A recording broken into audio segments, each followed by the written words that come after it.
अस्सलाम वालेकुम everyone and नमस्ते। आज हम फिर हाज़िर हैं एक और टॉपिक के साथ, एक और इन्फॉर्मेशन के साथ जो बहुत ही लोगों का क्वेश्चन था और काफ़ी लोग पूछते रहते थे कि ये कैसे होगा? काफ़ी स्टूडेंट्स परेशान थे क्योंकि काफ़ी लोग फैमिली के साथ होते हैं, मैरिड होते हैं या वो चाहते हैं कि हम स्टडी भी करें और फैमिली के साथ भी लाइफ़ गुज़ारें। तो इसी प्रोसेस को हम डिस्कस करने के लिए आज हम वेलकम करेंगे अपने गेस्ट मिस्टर राहुल कुमार को। Mister Rahul Kumar, thank you so much for coming again in our show and giving your precious time. तो राहुल कुमार ने अपना जो है प्रोसेस किया था फैमिली वीज़ा का, स्पाउस वीज़ा भी बोलते हैं उसको। तो सबसे पहले तो I will thank you Rahul for coming. Thank you for inviting me, Naveen. क्योंकि जैसे कि आपने प्रोसेस किया है तो आज हम उसी के बारे में डिस्कस करेंगे कि ये प्रोसेस कैसे होता है और क्या-क्या चीज़ें चाहिए होती हैं। तो मेरे ख़्याल से थोड़ा बहुत आप अपना इंट्रोडक्शन दे दें, जो व्यूअर्स हैं हमारे पहले भी आप हमारे शो में आ चुके हैं, लेकिन फिर भी काफ़ी न्यू व्यूअर्स आ गए हैं हमारे जो है पेज पे। तो kindly introduce yourself little bit then we will proceed to the next topic. Okay. सबसे पहले तो थैंक यू नवीन इस सेशन के लिए। ये सेशन बहुत सारे लोगों के लिए फ़ायदेमंद होगा, जो भी ये प्रोसेस करना चाह रहे हैं। तो सबसे पहले जैसे कि आपने बताया, मेरा नाम राहुल कुमार है और मेरा ताल्लुक शहजादकोट सिंध पाकिस्तान से है। और मैं इटली में इस वक्त अपनी पीएचडी कर रहा हूँ सपिएंजा यूनिवर्सिटी ऑफ रोम में। मेरा जो बैकग्राउंड है, मेरी मास्टर्स मलेशिया से है और मेरा बैचलर जो है वो लाड़काना पाकिस्तान से है। तो इसके अलावा अगर आप कुछ पूछना चाह रहे हैं तो मैं पहले बता दूंगा। चलें, वो जो काफ़ी वीडियोज़ हैं आपकी, मलेशिया में आपने कैसे एडमिशन ली और इटली में पीएचडी में कैसे एडमिशन ली, उसकी वीडियो है मेरे पेज पे, अगर जो भी देखना चाहे तो वो देख सकता है वीडियो सेक्शन में। और उसके अलावा हमारा यूट्यूब चैनल भी है नवीन कुमार के नाम से, वो भी आप जाके उस पर देख सकते हैं। तो आज मुद्दे की बात करते हैं कि जैसे कि फैमिली रीयूनियन वीज़ा है, तो क्या स्टूडेंट पूछते हैं, तो क्या ये पॉसिबल है आप इधर एज़ अ पीएचडी स्टूडेंट या स्टूडेंट रह के या जॉब आपके पास है, तो क्या आप अपनी फैमिली को इधर बुला सकते हैं? जी, जी, बिल्कुल पॉसिबल है और इसी हवाले से हम कर रहे हैं। अगर आप मुझे थोड़ी इजाज़त दे दें तो मैं 10-15 मिनट का एक मैंने कुछ फ़ाइल बनाई हुई है, जिसमें मैं तकरीबन जो तमाम डिटेल्स हैं जो कि सबके लिए फ़ायदेमंद होगी, मैं वो एक दफ़ा शेयर कर लूँ। और उसके अलावा भी अगर जो हमारे व्यूअर्स हैं जो इस वक़्त देख रहे हैं या उनके पास कोई ऐसा क्वेश्चन हो, तो मैं कोशिश करूँगा कि जितना मुझे पता है या जितनी मेरी नॉलेज है मैं उनको आंसर कर सकूँ। अगर आप मुझे इजाज़त दें तो मैं थोड़ा 10-15 मिनट के लिए इनसे sure, kindly proceed. Okay. Thank you so much. Basically सबसे पहले तो मैं बता दूं कि इस वीडियो सेशन पे आने का मकसद क्या है। जब मुझे 1 साल ही हुआ है यहाँ पे इटली में आए हुए। जब मैं लास्ट ईयर मेरा एडमिशन हुआ तो मैंने सबकी तरह से पता करना शुरू किया कि हम किस तरह अपनी स्पाउस या अपनी फैमिली को यहाँ इटली में बुला सकते हैं। तो ऑल्दो हमारे पास पीएचडी का बहुत बड़ा ग्रुप है और इसमें बहुत सारी फाइल्स और बहुत सारी इन्फॉर्मेशन अवेलेबल है। लेकिन हम जो हमारे सीनियर्स हैं उन्होंने बहुत मेहनत करके एक फ़ाइल बनाई हुई है और प्रॉपर गाइडेंस वहाँ पे अवेलेबल है। लेकिन जब आप रियल लाइफ़ में आते हो ना, उस प्रोसेस को और वेबसाइट पे जो लिखा हुआ है और उसको जब रियल में फ़ॉलो करने जाते हो, तो आप बहुत सारी ऐसी प्रॉब्लम्स फेस करते हो जो कि वहाँ पे मेंशन नहीं होती। तो इस वीडियो बनाने का या सेशन में आने का मकसद सिर्फ यही है कि मैं अपना एक्सपीरियंस शेयर कर सकूं और साथ-साथ जनरली आप सबको बता सकूं कि जो भी आप प्रोसेस करोगे, उसमें क्या-क्या चीज़ें रिक्वायर्ड हैं, कितना टाइम लग सकता है और आप किस तरह समहाउ अपना टाइम मैनेज करके प्रोसेस थोड़ा क्विकली कर सकते हो। तो मैं शुरू करता हूँ। जी, बेसिकली इटली में जो आप स्पाउस वीज़ा की बात करते हैं, तो जो भी लोग ऑलरेडी इन प्रोसेस है, उनको तो पता होगा कि हम एक ही डॉक्यूमेंट की बार-बार बात करते हैं, वो हम उसको बोलते हैं नुल्ला अस्ता। जो लोग नए हैं, जो अभी शुरू करने वाले हैं, उनके लिए मैं बता दूँ कि नुल्ला अस्ता बेसिकली एनओसी समझ लें, जिसमें यहाँ की इटालियन गवर्नमेंट आपको इन प्रूफ दे देती है कि आपके पास इनफ अकोमोडेशन है और इनफ आप अर्न कर रहे हो अपनी फैमिली को यहाँ लाने के लिए। तो ये जो पूरा प्रोसेस है मैंने 3 पार्ट्स में डिवाइड किया हुआ है। सबसे पहला पार्ट जो होगा वो इटली में जो भी स्पाउस लड़का हो या जो जो भी लेडी हो जहाँ पे है इटली में है उसके लिए होगा। और जो 2 बकाया पार्ट्स हैं वो होंगे पाकिस्तान में। एक तो जो आप नलावस्था अप्लाई करने से पहले करेंगे कुछ प्रोसेस, और एक नलावस्था अप्लाई करने के बाद प्रोसेस करेंगे। तो मैं पहले आपको प्रोसेस स्टेप बाय स्टेप समझा देता हूँ, उसके बाद फिर अगर आपका कोई क्वेश्चन हो तो जितनी भी मेरी नॉलेज है मैं कोशिश करूंगा कि उसको आंसर कर सकूं। तो सबसे पहले स्टार्ट करते हैं कि जो इटली में प्रोसेस होता है। तो हम सबको पता है कि जो भी हम एडमिशन लेके यहाँ पे आ रहे हैं, स्पेशली स्टूडेंट्स पीएचडी वाले या आप कोई जॉब कर रहे हैं यहाँ पे, हम सबको परमिशो दी सोजोर्नो बनवाना पड़ता है। तो ये ये फर्स्ट डॉक्यूमेंट होता है। Sorry sorry for interrupting. जी जी। परमिशो दी सोजोर्नो का क्या मतलब है? वो थोड़ा वर्ड्स सिंपल वर्ड्स में डिस्कस कर लें, जो जिनको पता नहीं है उनको पता चल जाए, अच्छा। जो जी नहीं आया अभी तक। जी। परमिशो दी सोजोर्नो बेसिकली आपका रेजिडेंट परमिट होता है। पहले तो आप वीजा लेके आ जाते हो, उसके बाद आप ये समझ लीजिए कि आपका वीजा रिन्यूअल हो रहा है, जो आपको यहाँ पे इटली में रहने के लिए काम आता है। तो जैसे ही हम आते हैं इटली में, तो सबसे पहले हम रेजिडेंट परमिट के लिए अप्लाई करते हैं विद इन फ्यू डेज। ये प्रोसेस डिपेंड करता है रीजन टू रीजन। अब अगर मैं रोम की बात करूं, तो जब मैं आया था तो ये 4-5 महीने का प्रोसेस था, पूरा, जब तक आपको परमिशन सोजोर्नो मिल जाए। आजकल भी ये उतना ही प्रोसेस हो रहा है, लेकिन काफी सारे रीजन्स ऐसे हैं जहाँ पे थोड़ा जल्दी मिल जाता है। तो वो टोटली डिपेंड करता है। तो सबसे पहला काम आपने जो करना है वही परमिशन सोजोर्नो अप्लाई करना है या रेजिडेंट परमिट के लिए अप्लाई करना है। अगर आपको वो परमिशन सोजोर्नो मिलने में लेट हो रही है, फिर भी आपके पास एक रिची होता है, जिसको यहाँ बोलते हैं, जो रिसिप्ट कहते हैं कि आपने अप्लाई किया, इसको प्रूफ होता है कि आपने अप्लाई किया हुआ है, वो आपको अपने पास रखनी है। ये आपका हो गया सबसे पहला काम। जैसे ही आपके पास मैं आपको याद दिला दूं कि ये जो भी डॉक्यूमेंट्स मैं फिलहाल बता रहा हूँ आपको, ये सब डॉक्यूमेंट्स आपने कलेक्ट करने हैं, और ये सब डॉक्यूमेंट्स कलेक्ट करने के बाद ही आप नुलाउस्ता के लिए अप्लाई कर सकेंगे। तो अच्छा। पहली चीज जी, तो पहली चीज आपने परमिशन सोजोर्नो ले लिया। उसके परमिशन बाद सोजोर्नो। जो बहुत इम्पोर्टेंट स्टेप है, वो होता है घर ढूंढना। अब रोम की बात करें, क्योंकि मैं रोम में रहता हूँ तो ज्यादा मैं उसकी बात करूंगा। ओवरऑल इटली में भी आप देखेंगे कि घर ढूंढना बहुत बड़ा मसला है यहाँ पे, क्योंकि आपको सिर्फ एक कमरा नहीं ढूंढना या एक बेड स्पेस नहीं फाइंड करना। उस घर ढूंढने के पीछे, स्पेशली हम अगर फैमिली वीजा के लिए कंसर्न है, तो हमें ये चाहिए कि वो आपका घर इतना बड़ा हो कि एटलीस्ट आपके पास दो रेजिडेंसा की अवेलेबिलिटी हो। रेजिडेंसा बेसिकली कि वहां पे ऑफिशियली दो लोग रह सके। ये जगह उस हो, केस में स्पेस। है। जी, स्पेस हो, बिल्कुल। ये उस केस में है जब आप सिर्फ अपने स्पाउस को बुला रहे हैं। लेकिन अगर आपके पास बच्चे हैं, एक बच्चा या दो बच्चे हैं, तो वो घर बड़ा होना चाहिए। वो रोम की हम बात करें तो वो 45 स्क्वायर मीटर पे आपको दो दो लोगों के लिए अवेल हो जाता है, उसका वो हाउस कॉन्ट्रैक्ट वगैरह अगर आपके पास हो। लेकिन अगर आपके पास बच्चे हैं, तो ये एरिया बढ़ेगा। अब मैं एक एक चीज का एरिया इसलिए नहीं बता रहा, क्योंकि ये मैं इस प्रोसेस को फिलहाल जर्नल रखना चाह रहा हूँ, क्योंकि हो सकता है कि रोम में 45 पे हो जाता हो काम, वो किसी और रीजन में हो, बारी में कुछ और होता हो। तो इसलिए मैं आपको ये जर्नल चीजें बता रहा हूँ, ताकि आप सबको समझ आ जाए बेसिकली कि किस तरह प्रोसेस होता है। तो आपका पहला स्टेप हो गया परमिशन दी सोजोर्नो, उसके बाद आपका घर ढूंढना। अब तीसरी चीज जो आपके पास आएगी वो होगी, एक दफा आपको अगर घर मिल गया, उससे पहले मैं आपको एक सजेशन देना चाहूंगा बेसिकली, कि जब आप घर कोई भी लो ना, क्योंकि जितना मुझे मेरे दोस्तों से बात हुई है, उनके साथ ये मसला होता है, उनको घर तो मिल जाता है, वो बहुत बड़ा घर भी मिल जाता है, लेकिन उनका जो ओनर होता है वो इन चीजों में नहीं सपोर्ट करता, क्योंकि ये एक ऐसा कॉम्प्लेक्स प्रोसेस है जो फॉरेनर को इतना नहीं पता होता। तो वो जो लोकल होते हैं, जिनका उनसे कोई राब्ता ही नहीं, ना उनसे कोई ऐसा रिलेटेड उनके लिए कोई प्रोसेस है, तो उनको नहीं पता होता।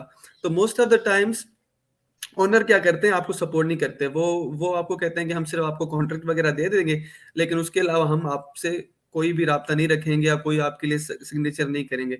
तो मेरी सब दोस्तों से यही एक रिक्वेस्ट होगी कि जब आप कोई भी घर लो ना, तो उससे पहले अपने ओनर को कॉन्फिडेंस में लेना चाहिए। उसकी वजह ये है कि आगे चल के जब आप ये प्रोसेस कंटिन्यू करते रहोगे ना, तो आपको बहुत सारे डॉक्यूमेंट्स ऐसे होंगे जो जिनमें आपको ओनर की हेल्प लगेगी, क्योंकि बेसिकली उसको ही वेरीफाई करना होता है कि हाँ वो इस चीज पे राजी है कि आप अपनी स्पाउस को यहाँ अपने उसके घर में रखें। तो ये एक छोटी सी सजेशन होगी।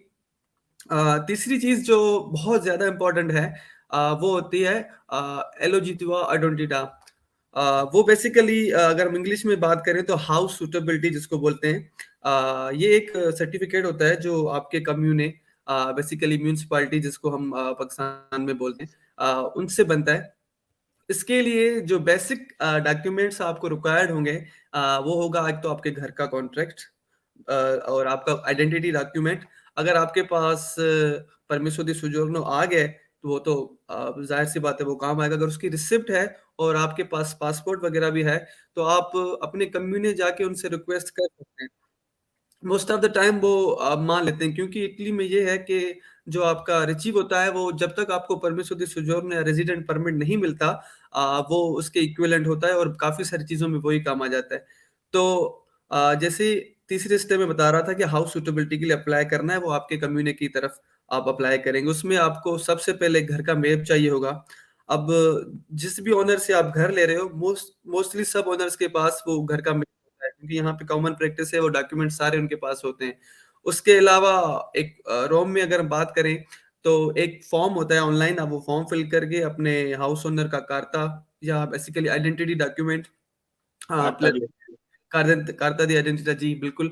और मैप और वो जो एक फॉर्म होता है वो फिल करके लेके जा सकते हैं। ये रोम में होता है। लेकिन बहुत सारे मेरे दोस्त ऐसे जहाँ जहाँ पे उनके रीजन में इस डॉक्यूमेंट में कुछ मसले आ रहे हैं, क्योंकि कब वो कहते हैं कि आप इंजीनियर को बुलाएं, अपना हाउस विजिट कराएं कि सैनिटरी रिक्वायरमेंट्स उनकी पूरी है, हाइजेनिक सर्टिफिकेट है कि नहीं।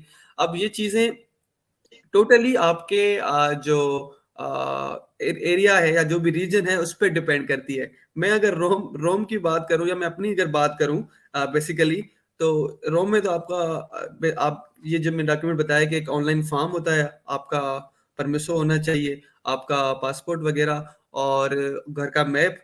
ये चीजें अगर आप कम्युने लेके चले जाते हो तो वो आपको एक रिसिप्ट दे देते हैं। उस रिसिप्ट को हम यहाँ पे RIA कोड बोलते हैं, या रिची होता है, बेसिकली एक कोड होता है आपके पास, जिसके थ्रू आप अपना जो हाउस सूटेबिलिटी है वो ऑनलाइन चेक कर सकते हैं। तो जैसे आप एप्लीकेशन सबमिट करते हैं, उसके 10 या 15 दिन के बाद वो आपको रिजल्ट आ जाता है कि आया आपका जो घर है वो सूटेबल है या नहीं है। अगर है तो कितने लोगों के लिए सूटेबल है, तो वो एक सबूत आपके पास आ जाता है। और ये सेम सर्टिफिकेट जो कम्युने वाले हैं डायरेक्ट इमिग्रेशन वालों को भेज देते हैं, जहां आप नुलास्ता अप्लाई करोगे। अगर आपको इन हैंड प्रूफ चाहिए तो आप वो जाके भी ले सकते हैं। ये जो मैं चीजें बता रहा हूं, मैं फिर भी दोबारा रिपीट करना चाहूंगा कि जो ये चीजें एट द एंड सेम होंगी, लेकिन थोड़े बहुत तरीके एरिया टू एरिया चेंज हो जाते हैं। कुछ चीजें एक्स्ट्रा चाहिए होती हैं अगर आप दूसरे रीजन में चले जाते हो तो उसके बाद जो चौथी चीज है, जो भी बहुत ज्यादा इंपॉर्टेंट है, वो है आपके पास अर्निंग प्रूफ होना चाहिए। तो अगर आप स्टूडेंट हो, स्पेशली अगर आप PhD स्टूडेंट हो, और आप अच्छी आपकी अर्निंग है, तो आपको उसको प्रूव करना पड़ेगा। अगरचे आपको 1 साल से ज्यादा हो गया इटली में तो आपके पास टैक्स डॉक्यूमेंट होगा, वो भी आपको चाहिए होता है उस सूरत में। अगर आपको 1 साल नहीं हुआ और आप अभी न्यू आए हो, या अभी आपको 6-7 महीने नहीं हुए हैं, कि जो भी सारी सैलरी स्लिप्स हैं, अगर आप स्कॉलरशिप होल्डर हो तो हमें भी सैलरी स्लिप्स मिलती हैं, तो वो भी आप एज अ प्रूफ रख सकते हो। अगर आप जॉब कर रहे हो तो आपके जॉब का कॉन्ट्रैक्ट होना चाहिए। अगर आप PhD में एडमिशन है तो आपका एडमिशन लेटर ही आपका कॉन्ट्रैक्ट काउंट होता है यहाँ पे। और उसके अलावा जो मिनिमम अमाउंट है वो आपका अप्रोक्सीमेटली 9,000 के करीब होना चाहिए, अगर आप सिर्फ स्पाउस के लिए ये अप्लाई कर। ईयरली, बिल्कुल ईयरली, बिल्कुल ईयरली। तो जो ज्यादातर जो लोग स्कॉलरशिप पे होते हैं तो PhD वाले, तो उनका तो आराम से ही बन जाता है, क्योंकि तकरीबन 16 से 19 हजार के बीच में उनका ईयरली बनता है। हाँ, एक क्वेश्चन है, अगर मैं आप कर रहे हैं बात PhD होंगे जो इधर बैचलर्स और मास्टर्स कर रहे हैं फॉर एग्जांपल, जी और उनके पास 20 आवर्स वर्क करने का परमिट भी होता है, वो 20 घंटे काम भी कर सकते हैं। इन जी। केस उनको कोई जॉब मिल जाती है पार्ट टाइम IT की या कोई भी, हम्म जिसमें अराउंड 9,000 पर ईयर बन जाती है, तो क्या हम्म। वो भी ये चीज कर सकते हैं या सिर्फ ये PhD वाले ही कर सकते हैं? जी देखिए, मैंने यहाँ पे पहले भी मेंशन कर लिया हुआ है कि जो भी जॉब होल्डर हैं, लेकिन देखिए पार्ट टाइम जॉब आपकी है, लेकिन आपके पास कोई कॉन्ट्रैक्ट नहीं है, वर्क कॉन्ट्रैक्ट नहीं है आपके पास। तो जितना मेरा एक्सपीरियंस है, आपके पास प्रूफ होना चाहिए अगर आप कोई जॉब कर रहे हो। क्योंकि फॉर सपोज अगर कोई डिलीवरी का काम कर रहा है और वो हो सकता है 9,000 बना भी रहा हो, अगर लेकिन उसका अगर ग्लोबो के साथ कॉन्ट्रैक्ट है या कोई प्रूफ है, अथेंटिक प्रूफ है, तो आप एप्लीकेशन डाल सकते हो। अच्छा अच्छा। हाँ जी। तो ये मिनिमम बेसिकली मैटर करता है कि आप उतनी इनकम बना रहे हैं, वो स्टेबल इनकम एग्जैक्टली है। एग्जैक्टली ठीक। यस। क्योंकि ये नहीं कि अगर आपने इस महीने 9,000 बना 4,000 बना ली और अगले महीने आपकी कोई 1,000 बनते हैं, तो ये नहीं, क्योंकि वो आपको प्रॉपर देखते हैं कि भाई इसका फिक्स जॉब है या फिक्स इसकी स्कॉलरशिप इसको मिल रही है। जैसे अगर मैं अपनी बात करूं, तो हमें एक प्रॉपर फिक्स अमाउंट मिलता है, जो हर महीने सेम अमाउंट मिलता है, और हम उसको एज अ सैलरी स्लिप दिखा के हम प्रूफ कर सकते हैं। तो बेसिकली आपको अपनी अर्निंग का प्रूफ देना है। तो वो आपका स्कॉलरशिप लेटर हो सकता है, आपका जॉब कॉन्ट्रैक्ट हो सकता है, या कोई और तरीका हो, तो भी आप उसको एज अ प्रूफ पेश कर सकते हो उनके साथ। तो ये 4 चीजें मैंने बता दी। उसके अलावा जो जो नेक्स्ट डॉक्यूमेंट होता है, वो मॉड्यूल्स या फॉर्म्स, स्पेशल फॉर्म्स होते हैं, S1, S2, S3 और S4। तो ये टोटली डिपेंड करता है आपकी कंडीशन पे और आपके केस पे कि कौन कौन से फॉर्म आपको चाहिए होंगे। अब जैसे मैं अगर मोस्ट ऑफ द टाइम जो हमारे जॉब होल्डर हैं या जो हमारे स्टूडेंट्स हैं या जो पीएचडी होल्डर हैं, वो S2 ही फिल करना पड़ता है उनको, क्योंकि S2 उसके लिए चाहिए होगा अगर आप कहीं पे कॉन्ट्रैक्ट पे रह रहे हो। जैसे मैं अगर किसी घर को कॉन्ट्रैक्ट पे लिया हुआ है, तो मुझे ये घर के ओनर से फिल करना हो पड़ेगा। और इसी वजह से मैं आपको शुरू में बता रहा था कि आपको जो चीजें हैं पहले ही ओनर से डिस्कस करनी पड़ती हैं, क्योंकि आगे चल के वो बहुत सारी चीजें ऐसी होती है जहां उनके साइन आपको चाहिए होते हैं। तो S2 उसके लिए होगा कि आप किसी घर पे रह रहे हो, और वो ये ओनर फिल करेगा और उसमें ये वेरीफाई करेगा कि ही हैज नो प्रॉब्लम कि आप अपनी फैमिली उसके घर में ले आ रहे हो। ठीक हो गया। S1 होता है एक S1 बेसिकली जब आप प्रॉपर्टी ओन करते हो, जो मोस्ट ऑफ द टाइम हमारे केसेस में नहीं होता। जो स्टूडेंट होते हैं, हम यहाँ पे कोई प्रॉपर्टी ओन नहीं करते। और S3 जो होता है, S3 बेसिकली इस S3 फॉर्म पे जो मैं मेरा एक्सपीरियंस रहा है, बहुत ज्यादा रहा है, क्योंकि ये एक ऐसा फॉर्म था जो जिसने मुझे बड़ा तंग किया है अपने मेरे प्रोसेस में। क्योंकि ये बेसिकली S3 होता है जो जॉब जो कर रहे हैं, जो एम्प्लॉय है यहाँ पे, वो फिल करते हैं। उनका जो बॉस होता है, जिसके अंडर वो काम करते हैं, वो फिल करते हैं। लेकिन पीएचडी स्टूडेंट्स जो ऑलरेडी लोग प्रोसेस कर रहे हैं, और वो अगर मेरी बात यहाँ सुन रहे हैं, तो उनको पता होगा कि उनकी यूनिवर्सिटीज ने उनको डिनाई कर दिया इस तरह किसी भी फॉर्म फिल करने के चक्कर में। तो आप अगर आपको रिक्वायर्ड है या जब आप अप्लाई कर रहे हो, तब आप बेशक ना उसको सबमिट करें ना। लेकिन अगर जब रिस्पॉन्स आता है वहां से, और इनकेस अगर आपसे वो मांगते हैं S3, तो फिर आप अपनी यूनिवर्सिटी से बात कर सकते हैं इस बारे में। क्योंकि कुछ दोस्त ऐसे हैं जिनको यूनिवर्सिटी आसानी से दे देती है, और कुछ लोग ऐसे हैं, बल्कि बहुत लोग ऐसे हैं जिनको नहीं मिलता। तो अगर नहीं भी मिलता तो कोई बड़ी बात नहीं है, या कोई मुश्किल वाली बात नहीं, क्योंकि रिसेंटली मैंने इस इशू को फेस किया है। तो उसके बदले मैंने क्या किया था, मैंने अपने सुपरवाइजर से या अगर आप कोई आपका कोई हेड है डिपार्टमेंट में, उससे एक सादे से पेपर पे एक लेटर लिखवा लें कि आप वहां पे काम करते हैं। बेसिकली S3 होता है शो करने के लिए कि जहां से आप सैलरी क्लेम कर रहे हो, आप उसी डिपार्टमेंट या उसी इदारे से अटैच्ड हो। तो ये बेसिकली उसके लिए होता है। और S4 जो होता है, ये बेसिकली एक अथोराइजेशन होता है S4, कि आप अथोराइज करें किसी और बंदे को आपकी एप्लीकेशन को हैंडल करने के लिए। जो कि मोस्ट ऑफ द टाइम हम जो स्टूडेंट्स हैं या जो जॉब है, ये खुद ही एप्लीकेशन को फिल आउट करते हैं और किसी और को ऑथोराइज नहीं करते, या और कोई हमारा एप्लीकेशन हैंडल नहीं करता, तो इसकी हमें ज्यादा जरूरत नहीं पड़ती। अच्छा, तो ये 5 चीजें हो गई। अब उसके बाद जो आता है, जो जो छठी चीज है, वो होता है प्रूफ ऑफ फैमिली स्टेटस। अब इसमें 2 किस्म के सर्टिफिकेट आपको चाहिए होते हैं। एक तो सेल्फ में सर्टिफिकेट, जो आप खुद एक लेटर के फॉर्म में भी दे सकते हैं, या एक आपको गूगल पे एक फॉर्म मिल जाएगा जिसमें आप अपनी स्पाउस की डिटेल्स भर के और अपना साइन करेंगे। उसमें ये सर्टिफाई करेंगे कि जो आप जो भी जिसका भी आपने नाम मेंशन किया है, वाइफ और हस्बैंड, वो आप क्लेम करते हैं कि वो आपकी वाइफ है ऑफिशियली।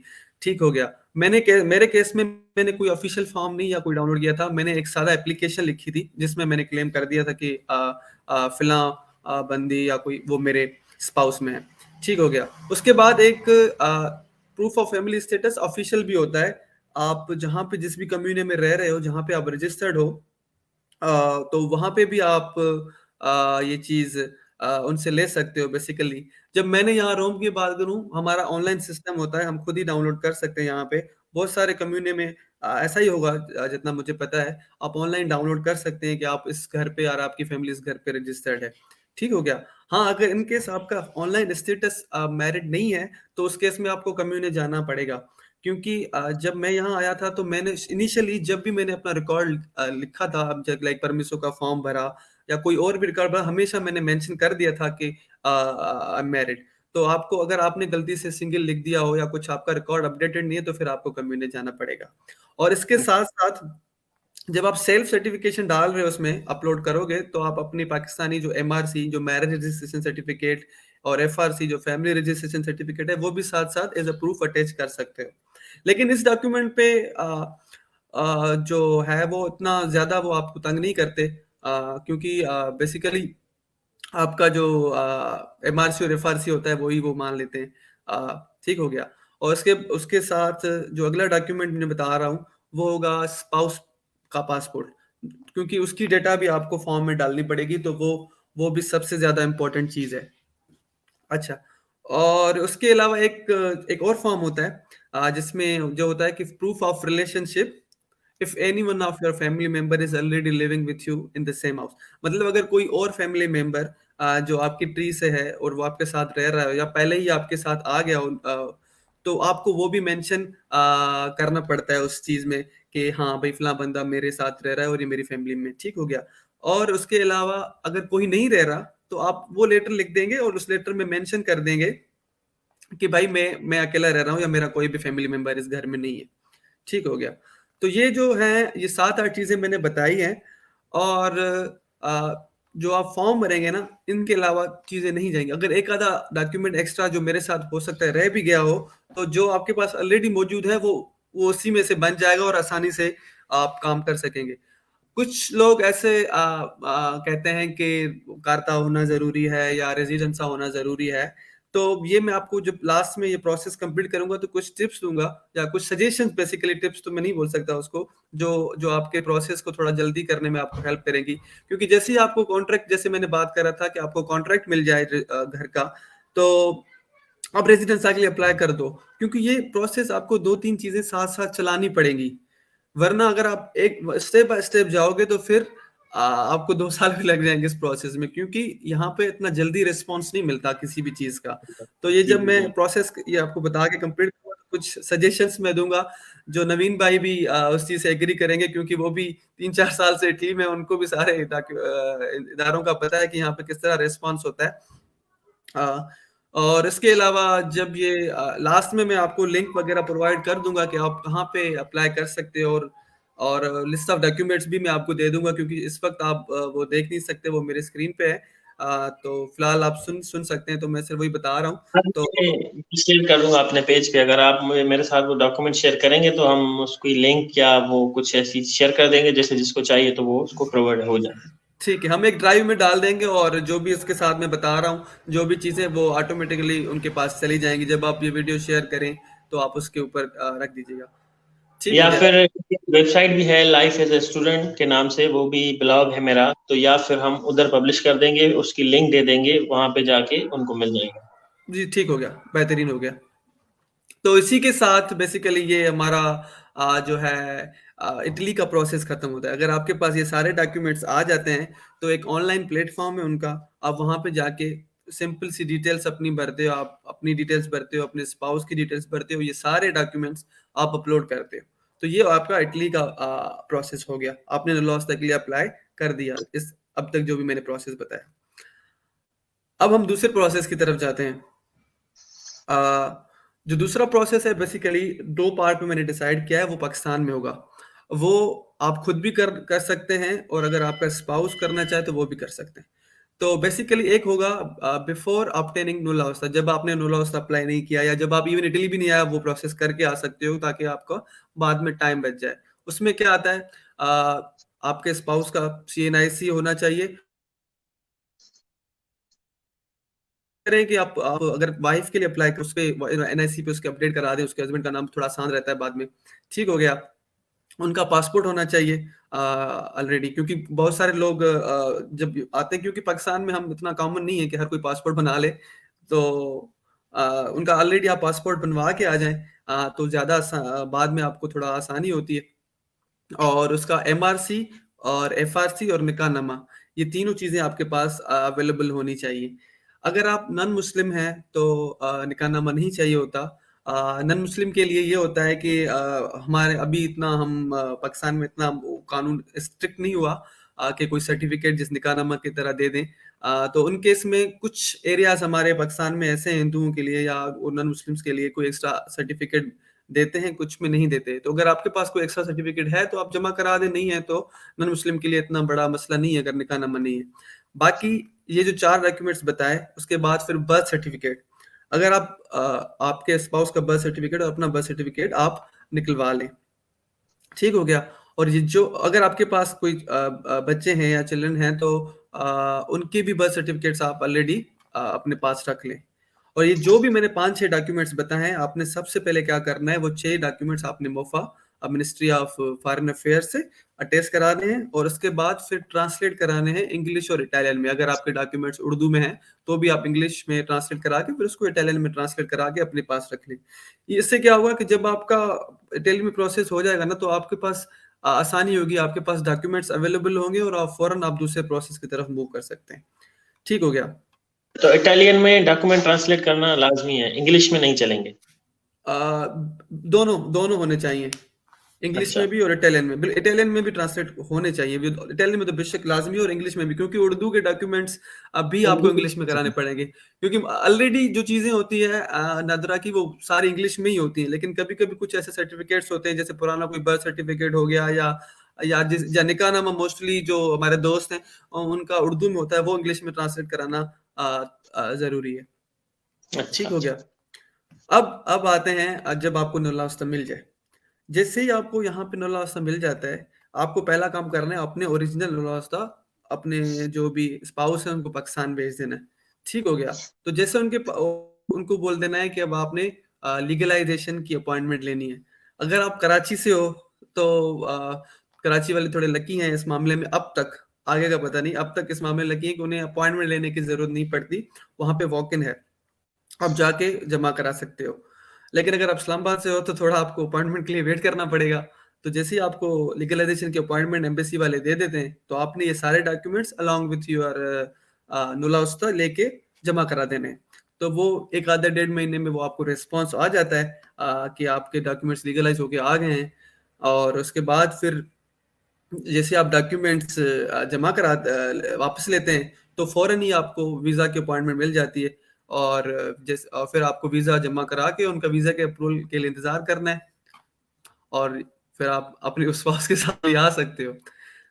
तो ये बेसिकली जो प्रोसेस है, ये बोलने में थोड़ा आसान लगता है कि बहुत आसानी से होगा, लेकिन हर एक स्टेप पे आपको चीज़ें थोड़ी अलग मिल सकती हैं। इसका अप्रॉक्सीमेट टाइम जो मुझे लगा है 10 महीने, आप बोल सकते हो कि 8-10 मंथ्स। ये सिर्फ मैं नलवास्ता की बात कर रहा हूँ। 8 अच्छा। से 10 महीने सिर्फ आप नलवास्ता मिलेगा आपको। उसके बाद फिर आपका लीगलाइजेशन और वीजा में 2-3 महीने और लग जाते हैं, ये अगर सब चीजें आपके प्लान के मुताबिक हुई।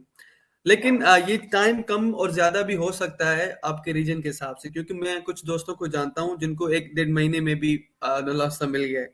तो टोटली डिपेंड कि आप कहाँ पे रह रहे हो और आप इटली में कितना जल्दी प्रोसेस करा सकते हो। तो इन द लास्ट में मैं आपको कुछ जो टिप्स हैं, जी जी। शायद जो आपके काम आ जाएं, जो कि मेरे मेरे हिसाब से काम आई, तो वो मैं आपको बता देता हूँ। अच्छा, तो जैसे मैंने बताया कि कुछ लोग क्या करते हैं कि permit solicit. Sorry to disturb, but एक भाई का क्वेश्चन है, अगर हम उसको आंसर करके फिर टिप्स की तरफ चलें तो वो थोड़ा इसी से अच्छा, रिलेटेड रहेगी। असल में बिल्कुल हम ले सकते हैं, लेकिन 3-4 पॉइंट्स है, मैं चाहता हूँ कि मैं फिनिश कर दूं फिर अच्छा अच्छा, मैं। चलो चलो चलो, okay okay okay okay okay. अच्छा, तो बेसिकली टिप्स ये हैं कि जैसे आप लोग, वो मेरे बहुत लोगों को जानता हूँ जो वेट करते हैं कि भाई मेरा रेजिडेंस आ जाए, पहले मेरा कार्ता आ जाए, फिर मैं अप्लाई करूंगा। तो अगर आपके डॉक्यूमेंट्स जो मैंने बताए, आपका जो, जितना मैं जानता हूँ, जितना मैंने अपना एक्सपीरियंस किया यहाँ पे, कि वहाँ आप जब भी इनके पास चले जाते हो ना, और आपका कोई डॉक्यूमेंट अगर हाउस सुटेबिलिटी बना हुआ है, और आपके पास अर्निंग प्रूफ है, और आपके पास स्पाउस की डिटेल्स हैं, तो फॉर्म में कहीं भी उन्होंने कार्ता दी आइडेंटिटी नहीं मांगा, तो अगर आपका कार्ता नहीं भी बना हुआ तो भी आप अप्लाई कर सकते हो, क्योंकि ये प्रोसेस 3-4 महीने चलता है। तो विद इन मीन टाइम आप अपना कार्ता भी बनवा लोगे, अपना रेजिडेंस भी बनवा लोगे। तो इससे थोड़ा आसानी हो जाएगी कि ज्यादा डॉक्यूमेंट्स की, अगर एक एक डॉक्यूमेंट्स कंप्लीट करने के लिए वेट करोगे तो टाइम लग जाता है। जो मेन, जितना मैं जानता हूँ इन्होंने इनको, या जितना मेरा एक्सपीरियंस हुआ है, दो चीजें ये बहुत फोकस करते हैं जिसपे। एक, पहली चीज आपकी अर्निंग सही होनी चाहिए, और दूसरी चीज आपके पास अकोमोडेशन सही होनी चाहिए। बाकी चीजों पे वो थोड़ा सा लाइट है, ऐसा नहीं कि कुछ नहीं कहते, लेकिन थोड़ा वो सॉफ्ट हैंड रखा हुआ है। और जैसे कि, और दूसरी टिप या सजेशन ये होगी कि जैसे मैंने आपको बताया कि ये डॉक्यूमेंट जो है अटेस्ट और ट्रांसलेट करा लें even before you apply for नोला उस्ता। और एक छोटी छोटी सी एक और बात, कि जब जो भी आपका प्रोसेस चल रहा हो ना, कोशिश करके इनके ऑफिसेस को विजिट किया करें, ताकि कभी कभी ये होता है कि आप 2-3 दफा जाते हो ना, तो उनको लगता है कि शायद उसको ज्यादा जरूरत है, तो वो आपका काम थोड़ा यहाँ पे आसानी से हो जाता है। और ये मेरे पर्सनली एक्सपीरियंस किया है, मैं बहुत दफा उनके ऑफिस में गया हूँ, कभी कभी काम रुकता है, तो वो 1-2 दफा जाने से काम हो जाता है। तो ये भी एक टिप है, जैसे इससे आपका काम आसान हो जाता है। और लास्ट जो सबसे ज्यादा, दो लास्ट टू जो सबसे ज्यादा इंपॉर्टेंट है, अपने जो भी डॉक्यूमेंट्स हैं, जो अपने उन पे नेम और सरनेम मैच होने चाहिए, ये आप फोकस कर लें शुरू से, जब आप प्रोसेस स्टार्ट कर रहे हो, जब आपका एफआरसी हो, एमआरसी हो। क्योंकि आगे चल के अगर एक भी मिस्टेक निकलता है तो सारा प्रोसेस आप फंस जाते हो फिर। क्योंकि और ये नाम की जो गलतियां हैं पाकिस्तान में, बहुत कॉमन कॉमन गलतियां हैं हम करते हैं, तो इस पे जरूर फोकस करें, क्योंकि यहाँ पे मसला हो जाता है बाद में, इवन आपके वीजा में भी इशू आ सकता है। और दूसरी बात, कि आप घर चेंज नहीं करना आपने, कि एक दफा आपने घर ले लिया और आपने उस पर डॉक्यूमेंट्स बनवा लिए, और आपने कहा कि हमने अप्लाई कर लिया, अब मैं चेंज कर सकता हूँ, तो मैं तो नहीं इस चीज को सपोर्ट करूंगा। क्योंकि जब आप अपॉइंटमेंट के लिए जाते हो, जब आप अब्दुल्ला लेने जाते हो, आपसे डॉक्यूमेंट्स मांगते हैं। अब अगर आपने घर चेंज कर लिया तो आपके पास कॉन्ट्रैक्ट भी नहीं रहेगा, या बाकी डॉक्यूमेंट जो आपने उस पर बनाया तो वो भी नहीं रहेगा।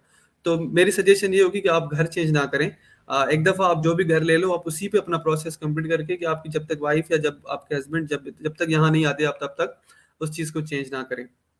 तो यही मेरी प्रेजेंटेशन थी छोटी सी। जितना मेरा एक्सपीरियंस था मैंने शेयर किया। अगर मैं कुछ शायद मिस कर गया हूँ, तो जो मेरे दोस्त हैं, अगर वो कुछ पूछना चाह रहे हो तो वो अगर पूछ लें, शायद मैं कुछ, मुझे और कुछ याद है तो मैं आपको बता दूंगा। तो थैंक यू सो मच नवीन, आपने इतना टाइम दिया मुझे। और thank you so much viewers, जो इस सेशन को जिसने ज्वाइन किया है। बाकी अगर और कोई क्वेश्चन है तो मुझे आप बता सकते हैं। Thank you so much Rahul for presenting such a good way. I hope ये सबको क्लियर हो गया होगा कि ये कितना टाइम टेकिंग प्रोसेस हो सकता है। तो वो इधर आने से पहले इधर आ गए हैं, इस प्रोसेस को कंटिन्यू करना चाहते हैं या स्टार्ट करना चाहते हैं, तो उनको आइडिया हो सकता है कि ये 8 से 12 महीने या 10 महीने 6 महीने भी ले सकता है, depending on the city and region in Italy. और उसके लिए क्या क्या डॉक्यूमेंट जो है वो जरूरी है। तो इसी से रिलेटेड है, वकास भाई है हमारे, उनका एक क्वेश्चन है, नीचे स्क्रीन पे आ रहा होगा कि जी। इस प्रोसेस में कार्ता दी आइडेंटिका और परमिसो दी सोजोर्नो के अलावा और कौन सी फीस इन्वॉल्व है, किस किस चीज की फीस लगती है, और कितना अच्छा, तकरीबन खर्चा आ जाता है इन 10 महीनों के अंदर। आपकी आवाज थोड़ी कट गई। फीस के मामले से आप कुछ पूछ रहे थे। जी जी। अच्छा, इज देयर हमारे any fee involved in this next process? अच्छा। जी जी, यही क्वेश्चन है, यही जी क्वेश्चन। जी जी। तो वकास भाई, ये चीज मैं फिक्स अमाउंट तो नहीं बता सकता आपको, लेकिन यहाँ पे हर डॉक्यूमेंट पे सबसे पहली पहली बात, वो जो मार्गो दी बोलो लगता है वो ही 16 यूरो का आता है। तो मेरे प्रोसेस में तो 6-7 तो मैंने वही लगवा दिए हैं। तो आप बस आप कर लो कि कितनी फीस लगती है। लेकिन हाँ, और 60 यूरो मैंने यहाँ पे किया था हाउस सुटेबिलिटी के लिए। तो ऐसे छोटी मोटी फीसेस आती रहती हैं, तो आप 300-400 यूरो हाथ में रख लो काम ओके, इस पे थोड़ा बहुत खर्चा आ जाएगा। जुगाड़ है इससे कोई इसके लिए? जुगाड़ किस चीज का? जैसे हम चलाते हैं उधर। नहीं, यहाँ पे नहीं चलता। नहीं, यहाँ पे नहीं नहीं तो चलता है। हाँ, थोड़ा प्रोसेस को तेज करने के लिए कुछ इस तरह। जुगाड़ इस तरह जुगाड़ नहीं बोल सकते आप, थोड़ा स्मार्ट वर्क बोल सकते हैं। जैसे मैंने आपको बताया कि कुछ चीजें आप ऑलरेडी पाकिस्तान में बनवा के आ जाएं। और सबसे बड़ा जुगाड़ ये है कि आप उनके पास बार बार चले जाएं। जो भी आप जिस फॉर सपोज अगर आप कारता बनवा रहे हो तो चक्कर लगा लो उनके साथ, या कोई रेजिडेंसा बनवा रहे हो तो 2-4 दिन के बाद आपको उन पे उनके पास जाके बोलना पड़ेगा, उनको बताना पड़ेगा कि भाई मेरा मसला है या कुछ है। तो उस सूरत में थोड़ा ज्यादा होता है। अगर आप छोड़ दोगे तो वो भी छोड़ देते हैं, वो फिर 3 महीने 4 महीने लग जाते हैं। अब एक और बात मैं आपको बता दूं कि कुछ लोगों को 1 महीने 1.5 महीने में क्यों मिला है नुलास्ता, उसके पीछे भी यही रीजन है। अब रोम में तो आपको नहीं अलाउ करते वो इमिग्रेशन अंदर जाना। वो मैंने भी बहुत कोशिश की, आपको नहीं अलाउ करते। वो आपको बोलते हैं कि आप ऑनलाइन ईमेल करो, जो भी मसला ईमेल करो। लेकिन कुछ सिटीज ऐसे हैं जहाँ पे आप डायरेक्ट जा सकते हो ना इमिग्रेशन में, और उनके साथ डायरेक्ट राब्ता होता है। तो उस केस में वो आपकी अगर मजबूरी समझ लें या कुछ आपका इशू है, तो वो आपको फौरन आपका काम कर देते हैं। तो ये चीजें होती है कि भाई जाओ उनके पास, जो जो आप काम कर रहे हैं उनके पास आप जाते रहो, मुलाकातें होती रहे उनसे। देख देख के हमको चेहरा हमारा याद हाँ हो जाए कि ये बंदा जी, आता रहता है काम हाँ कर। हाँ, जी जी, ह्यूमन बिल्कुल वही बात। नेचर, ये ह्यूमन नेचर कह सकते हैं। जी बिल्कुल बिल्कुल। अच्छा, और वकास भाई ये भी पूछ रहे हैं, उनका जो है एक्ट ऑफ बर्थ, शायद उनका कोई सन है, वो उसके लिए भी अप्लाई कर रहे हैं। तो मेरे ख्याल से उसके लिए भी यही आपके पास स्पेस होना चाहिए और इनकम उस हिसाब से होनी चाहिए। जी हाँ, मैंने आपको बताया कि अगर आप स्पाउस और सन दोनों के लिए अप्लाई कर रहे हैं तो फिर आपकी आपकी अर्निंग थोड़ी ज्यादा होनी चाहिए। तकरीबन 12,000 11 साढ़े 11 हजार के करीब बनती है अगर आपका एक एक है। और अगर आपका बजट 14 से ज्यादा है तो आपको इस पे ज्यादा चाहिए। अंडर अच्छा। 14 के लिए मेरे ख्याल से ये रूल नहीं है। बाकी वो कुछ एक्ट ऑफ बर्थ की बात कर रहे हैं, तो भाई मैं इस चीज से थोड़ी आपसे माजरत चाहूंगा, क्योंकि इस चीज को मैंने डील नहीं किया। और जितना मुझे पता है कि अब इस चीज पे फोकस नहीं है, क्योंकि सिर्फ मैंने भी अपने सिर्फ बर्थ सर्टिफिकेट्स निकाले थे। लेकिन ये मैं चीज आपको कंफर्म करके अगर आप हमारे ग्रुप में हैं, जो हमारा एक है स्पेशली प्रोसेस वाले फैमिली प्रोसेस के लिए ग्रुप है, तो मैं आपको बता दूंगा कंफर्म करके। लेकिन इस वक्त मैं आपको जवाब नहीं दे सकता, आई एम सॉरी। अच्छा, चलें राहुल भाई, शुक्रिया, आपने अपना जो है एक्सपीरियंस हमारे साथ शेयर किया। ये ऐसी इंफॉर्मेशन होती है जो बहुत वेरी करती है सिटी टू सिटी, लेकिन इस प्रोसेस को समझने के लिए भी बहुत टाइम लग जाता है। एक पता चल जी जाए चीज, ये 10 से 8 महीने लग सकते हैं, लेकिन पता ही ना हो तो ये बहुत काफी डिफिकल्ट चीज हो जाती है, क्योंकि इधर लैंग्वेज बैरियर होता है और यहाँ पे ऑफिस टू ऑफिस ये चीजें वेरी भी करती हैं। किस ऑफिस में जाओ बिल्कुल। तो कोई कुछ बोल रहा होता है, किस ऑफिस में जाओ तो कोई कुछ बोल रहा होता है। तो स्पेशली ये उनके लिए हैं जिनके पास एक स्टेबल इनकम है और वो यहाँ पे एज स्टूडेंट या वर्कर जो भी रह रहे हैं, ये उनके लिए प्रोसेस है। अगर कोई और क्वेश्चन हो किसी के पास तो वो पूछ सकता है, या फिर बाद में भी वो कमेंट कर सकता है। और एक भाई पूछ रहे हैं, जो आपने ग्रुप का नाम लिया उसका कोई लिंक वगैरह है आपके पास, जैसे वो शेयर कर सकें, या कहाँ से वो ज्वाइन कर सकते हैं? मकसूद भाई पूछ रहे हैं। अच्छा, मैं अभी तो मैं लैपटॉप पे हूँ, तो मैं आपको ना इनकी कमेंट पे मैं रेस्पॉन्स कर दूंगा आपके वीडियो पे।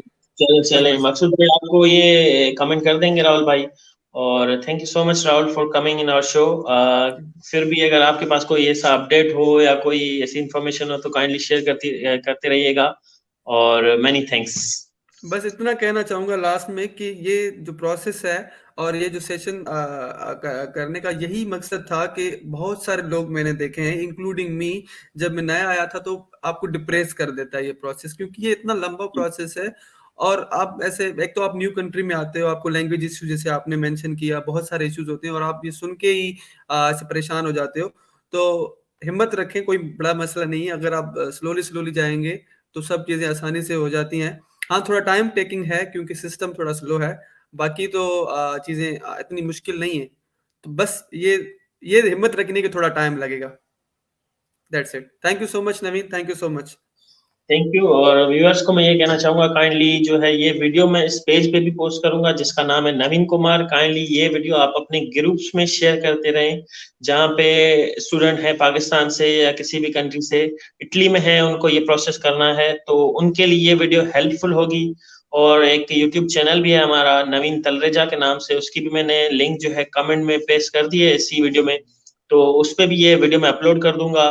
तो ये हमारा वीडियो बनाने का मकसद यही है कि ये जो इन्फॉर्मेशन है, जो स्टूडेंट्स आ रहे हैं उनके लिए हेल्पफुल हो, और वो ये सारे प्रोसेस प्रॉपर वे से करें, जैसे उनको कोई ज्यादा टाइम ना लगे। So thank you everyone for watching, and thank you Rahul. So good bye for now, and we will meet soon in next video. Bye bye, ciao ciao. Bye bye, चाओ।